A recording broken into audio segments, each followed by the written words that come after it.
বন্ধুরা, আমি আবার দর কিচেন থেকে আসছি। আপনারা ভালো আছেন তো? হ্যাঁ, আমরাও ভালো আছি। আবার এক নতুন রেসিপি নিয়ে এসছি। হ্যাঁ, ডাটা দিয়ে, কেউ বলে ডাটা, কেউ বলে দাঁড়া, আমরা দাঁড়াই বলি।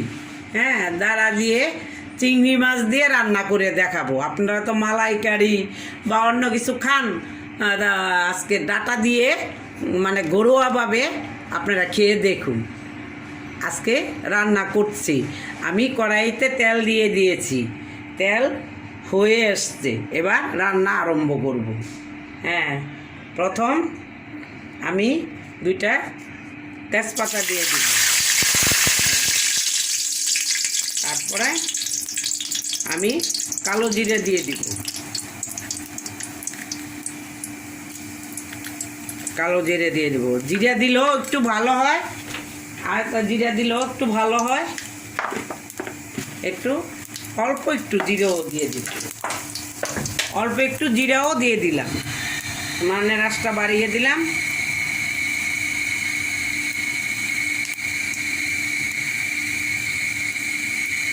এবার আমি চিংড়ি মাছগুলো দিয়ে দেব।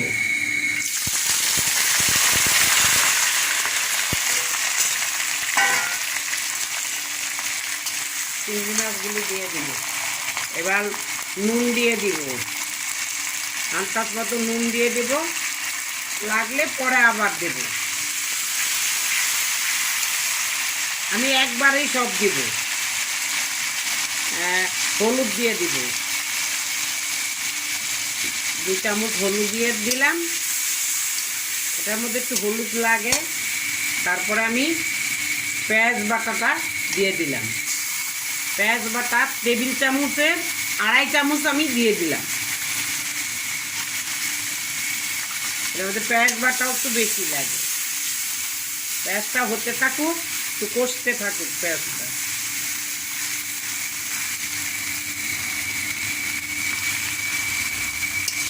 পেঁয়াজ বাটাটা ভাজা হয়ে আসছে। এবার আমি লঙ্কার গুঁড়া দিয়ে দিব, বা শুকনা মরিচের গুঁড়া 2 চামচ দিয়ে দিলাম। এখানে টেবিল চামচের 1 চামচ জিরার গুঁড়া দিয়ে দিলাম। 4 চামচের 1 চামচ আদা বাটা দিয়ে দিলাম।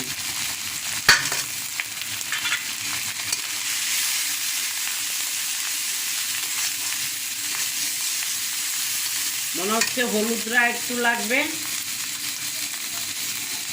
হলুদ আমি আর 1 চামচ দিয়ে দিলাম।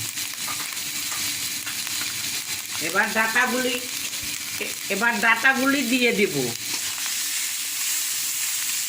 আমি ডাটা একটু বাপিয়ে নিয়েছি, কেননা আমি তো অসুস্থ, ডাক্তার বলেছে একটু ভাপিয়ে নিতে, তাই আমার সব তরকারি ভাপিয়ে নিতে হয়। আপনারা নেবেন না।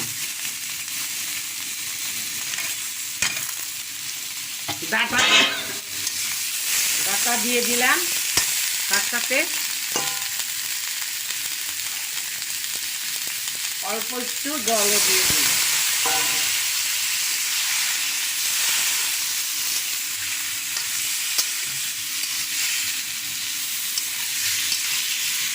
কষাতে থাকি, তারপরে আবার দেখাবো। উনানের আঁচটা বাড়িয়ে দিলাম। কষানো প্রায় শেষ হয়ে আসছে।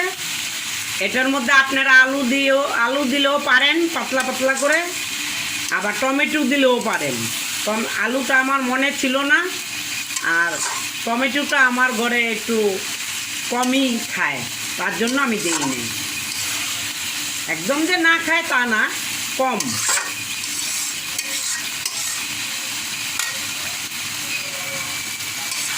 দেখুন কষানো হয়ে যাচ্ছে, কষানোর মধ্যে সিদ্ধ হয়ে গেছে।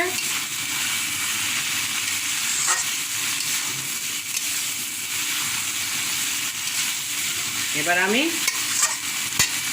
এটার মধ্যে জল দিয়ে দেব। আঁচটা একটু বাড়িয়ে দিলাম।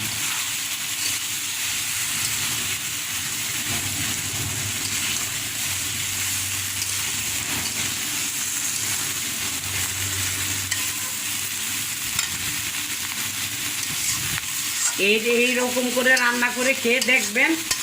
যদি আমি ভুল বলে থাকি তখন আপনারা কমেন্টস করে বলবেন। যদি আমার মতো ঠিকঠাক করে রান্না করেন তাহলে নিশ্চয়ই ভালো হবে।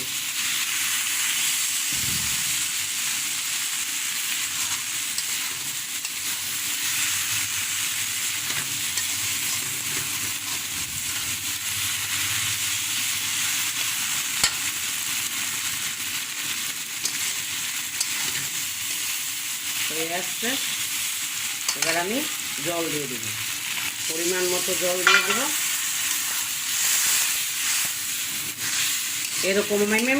এরকমের থেকে একটু কম নামাবো, একটু হয়ে গেছে, আরেকটু দিয়ে দিই,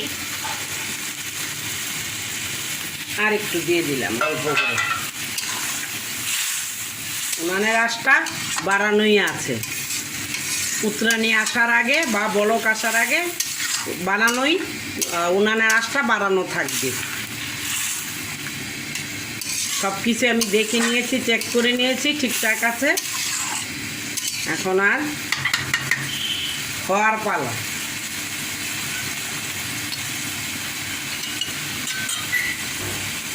এটা নিয়ে হয়ে আসছে, এবার আমি ধনে পাতাটা দিয়ে দেব।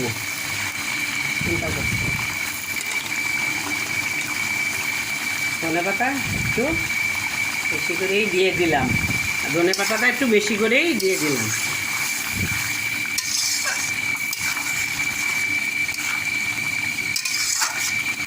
হয়ে আসছে, এবার একদম অল্প আঁচে ঢেকে দেব। ততক্ষণ অল্প আঁচে একদম উনানের আঁচটা একদম কমিয়ে দেব, দিয়ে একটু ঢেকে রাখবো, 2 মিনিট ঢেকে রাখবো।